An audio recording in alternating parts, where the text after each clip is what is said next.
എൻ്റെ റൈറ്റ് ഹാൻഡായിട്ട് വർഷങ്ങളോളം ഉണ്ടായിരുന്നു. 2003 എൻ്റെ പള്ളിയിലും എല്ലാ സെക്കൻഡ് സാറ്റർഡേയും ഞാനാണ് അവിടെ ധ്യാനം നടത്തുക. പല സ്ഥലങ്ങളിലും ബസ് പിടിച്ച ആൾക്കാർ വരുന്ന ഒരു കാലഘട്ടമായിരുന്നു. അന്ന് തോമസ് പൈപ്പിലേച്ചനായിരുന്നു എൻ്റെ വികാരി. ഓക്കെ, അപ്പോൾ ഇവൻ ആളൂർ ബിയിലാമിൽ ഞാൻ ധ്യാനം നടത്തുമ്പോൾ 2001-2 ആ ടൈമിൽ ആണ് ഞാൻ കാണുന്നത്. ഇത്രയും മണമൊന്നുമില്ല. ഇങ്ങനെ ഒരു പ്ലാസ്റ്റിക്കിൻ്റെ ഒരു ഉറ പോലത്തെ ഒരു ഇങ്ങനെ ഇട്ടിട്ട് നല്ല പിടിച്ച് നല്ല സ്മാർട്ടൊക്കെയാണ്, കുടിച്ചടിയാണ്. സാധാരണ 2-3 സിനിമയും കണ്ടിട്ട് ഡിവൈനിൽ ധ്യാനത്തിന് പോകുന്ന മകനായിരുന്നെങ്കിൽ ഞാൻ ഒരു ഉപവാസം എടുത്തിട്ട് ധ്യാനത്തിന് വരാൻ പറഞ്ഞു. ഒരു 8ന്റെ പണി കർത്താവ് കൊടുത്തു, ഞാനല്ല പറഞ്ഞത്. അല്ലേ? അങ്ങനെ നന്നായിട്ട് ഉപവസിച്ച് അവൻ ധ്യാനത്തിന് വരുന്നു. അവനോട് പറഞ്ഞു, അപ്പോൾ ഇവൻ്റെ അപ്പനൊരു ഗ്യാസിൻ്റെ പെട്രോൾ പമ്പുണ്ട്, ഗ്യാസിൻ്റെ അങ്കമാലി ബാങ്കേഷ് അറിയോ? അതിൻ്റെ ആ മാറ്റിയിരിക്കുന്നത് അപ്പോൾ പെട്രോളല്ല ഗ്യാസ് പമ്പ് തുടങ്ങിയിട്ട് ഓപ്പൺ ചെയ്യാൻ പറ്റുന്നില്ല.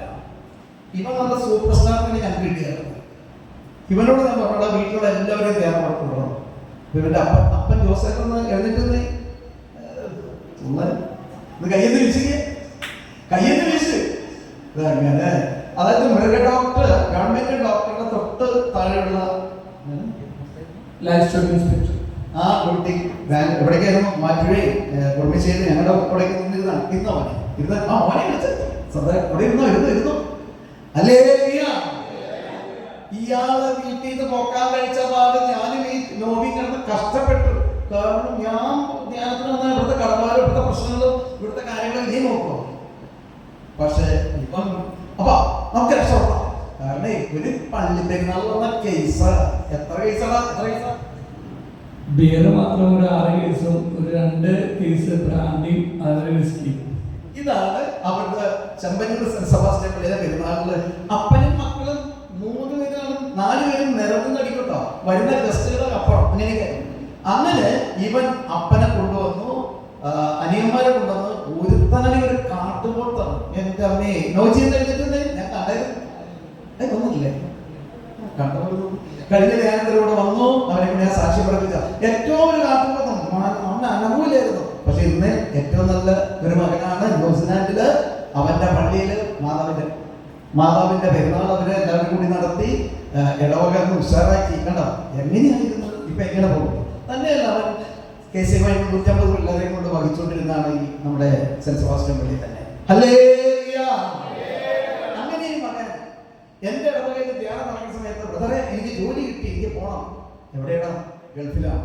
സൗദിയിലാണോ ദുബായിൽ. അപ്പൊ ഇവനോട് പറഞ്ഞു, ബ്രദറെ ഞാൻ ദുബായി പോയപ്പോ ബ്രദറിനെ എന്താ കൊണ്ടുവരണ്ടേ? ഒന്നും കൊണ്ടുവരണ്ട, ഞാനടക്കം 5 പേരും ബഹ്റൈനിലായിരുന്നു. എനിക്ക് ഒന്നും വേണ്ട. കെട്ടക്കര എന്താ വേണ്ട?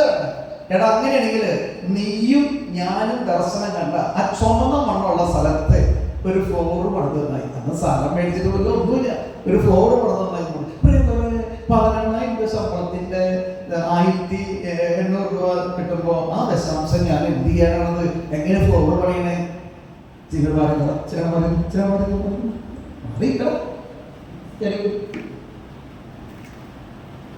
ഇത് പറയുമ്പോൾ ചെയ്യൂട്ടാ അല്ലേ?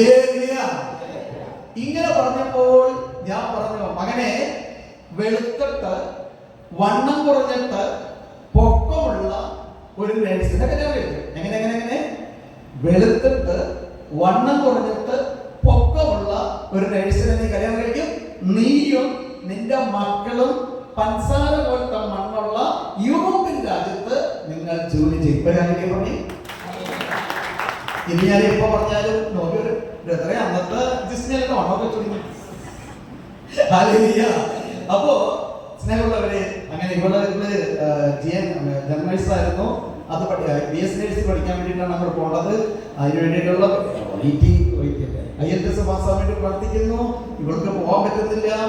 പോകാൻ പറ്റാതെ വന്നപ്പോൾ എന്നോട് പറഞ്ഞു, ബ്രദറെ അവർക്ക് പോകാൻ പറ്റണില്ല. ഞാൻ പറഞ്ഞു, നിങ്ങളെല്ലാവരും ധ്യാനത്തിന് പോലെ അപ്പൊ അത് ശരിയാവുമെന്ന് പറഞ്ഞു. ചോരക്കുഞ്ഞിനെ, അതായത് മരിയമ്മളോട് വന്നണ്ട, വന്നിട്ട് ഓടി വാ, ഇതൊക്കെ നിന്റെ ഹിസ്റ്ററി. മരിയമ്മോട് തനി നോബി. ഇവളുടെ കാര്യമാണ് ഞാൻ പറയാൻ പോണ കേട്ടോ. അക്കാര്യം അല്ലേ? ഓസ്ട്രേലിയയിൽ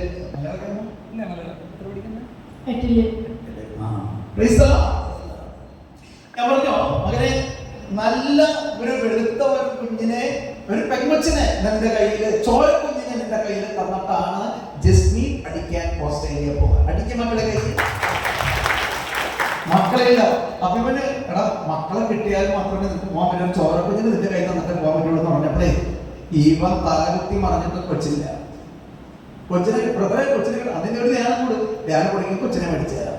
അങ്ങനെ ഒരു ധ്യാനം, രണ്ടുപേരും ധ്യാനം കൂടി. പിന്നെ അത് കഴിഞ്ഞിട്ട് അപ്പനും അമ്മയും താമസമുള്ള ധ്യാനത്തിന്, പിറ്റത്തെ മാസത്തെ ധ്യാനത്തിന് വന്നപ്പോൾ ഇവൻ നല്ലൊരു സത്വാർത്ഥിയായിട്ട് വന്നു. ബ്രദർ, എന്റെ ഭാര്യ ഗർഭിണിയായി. ആ കുഞ്ഞാണ് ഈ കുഞ്ഞ്, മരിയാമോള്. ഹല്ലേലൂയ. അപ്പൊ ഇവിടെ എന്താ പറഞ്ഞിരിക്കുന്നത്? നീ നിന്റെ ഭാര്യയും നിന്റെ കുഞ്ഞുങ്ങളും പൻസാര പോലത്തെ മണലുള്ള സ്ഥലത്ത് യൂറോപ്യൻ രാജ്യത്ത് ജോലി ചെയ്യും. അപ്പോൾ രണ്ടാമത്തെ കുഞ്ഞ് ഗർഭിണിയെ കഴിഞ്ഞപ്പോൾ ഡോക്ടർമാർ കേൾപ്പിച്ചു അവിടെ അങ്ങനെയാണ്. അയ്യോ അതിന്റെ കള അത് ഓട്ടിസം വരും, അങ്ങനെ വരും. രണ്ടാമത്തെ കഴിഞ്ഞു. മൂന്നാമത്തെ സമയത്ത് ഇങ്ങനെ പറഞ്ഞപ്പോൾ ഞാൻ പറഞ്ഞു, എടാ ഒരു വൈദികനാവേണ്ട മോനാട്ടത്. അപ്പൊ ഞാൻ ജോസേന്റെ ഭാര്യ, അതായത് എന്റെ അമ്മോട് പറഞ്ഞിരിക്കുകയാണ്, ഒരു മോനെയാണ്, വൈദികനാകാൻ പോണത് മകനെയാണ് ഇവർക്ക് കിട്ടാൻ പോണത്. ഹല്ലേലൂയ. അപ്പൊ ഇവർക്ക് പെൺകൊച്ചാണോ അമ്മച്ചാണോ എന്നുള്ളത് അറിഞ്ഞിട്ടില്ലായിരുന്നു.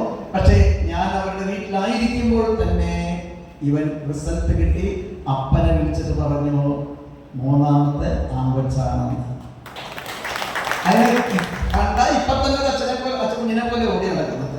ഓടിയുണ്ടോ? മോനെ ഓടിയ ഒരു കാലത്ത് അച്ഛൻ ഓസ്ട്രേലിയയിലെ അച്ഛൻ കുഞ്ഞാവട്ടെ, അവൻ ഓടി വരട്ടെ, ഇവൻ അച്ഛനാവട്ടെ. അടിക്ക് മക്കളെ, ഇവൻ അച്ഛനാണ്, കുഞ്ഞിനും കൂടിയാണ്. ഒരു വഴി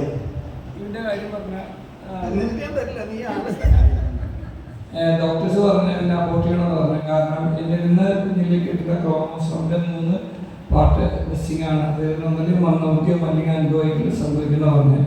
അപ്പോൾ ഞങ്ങൾ ഡോക്ടേഴ്സിനോട് പറഞ്ഞു, എന്തെങ്കിലും സംഭവിച്ചാലും ഞങ്ങൾ അബോർട്ട് ചെയ്യില്ല. ആ സമയത്ത് തന്നെ ബ്രദറിനെ വിളിച്ച ബ്രദർ പറഞ്ഞത്, കൊച്ച് ആൺകുട്ടിയായിരിക്കും, കൊച്ചിനെ ആണ്, കൊച്ചിന് യാതൊരു കുഴപ്പമില്ല, നന്ദിയോടെ പ്രാർത്ഥിച്ചു. അത് പിന്നെ ഇതുവരെ വേറെ പ്രശ്നങ്ങളോ വേറെ ബർത്തിൻ്റെതായ പ്രശ്നങ്ങളില്ല. ഇപ്പം ഇവൻ തന്നെ 1ാം ക്ലാസ്സിലേക്ക് അടുത്ത വർഷം പോകുക. ഒരു കുഴപ്പമില്ല, ഇവന് ഓട്ടിസം ഒരു കുഴപ്പമില്ല, സ്മാർട്ട്. രണ്ട് തുള്ളലൂടെ നീ ഒന്ന് ജമ്പി. രണ്ടോടി മതി. ഹല്ലേലൂയ. ഓക്കേ, ഈ കുടുംബത്തിന് വേണ്ടി സൂചിച്ച് പ്രാർത്ഥിച്ച് ആത്മീയമായിട്ട് വളരട്ടെ, പരിശുദ്ധാത്മാവാൽ വളരട്ടെ. ഈശോയെ മരിയയും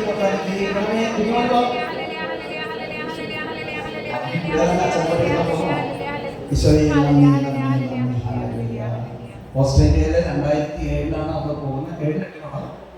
11 അല്ലേ, 7 കല്യാണം കഴിഞ്ഞു അല്ലേ, 11 പോകുന്നു. ദൈവാനുഗ്രഹങ്ങളാല് സിഡ്നിയിലാണ് ആദ്യത്തെ വീട്.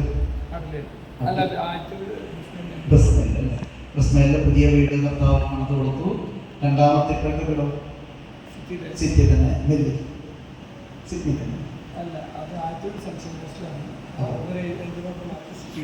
ദൈവം ഓസ്ട്രേലിയയിലെ 2 വീട് സ്വന്തമായിട്ട് മക്കൾക്ക് നൽകിയിരിക്കുകയാണ്. അങ്ങനെയൊക്കെ തന്നെ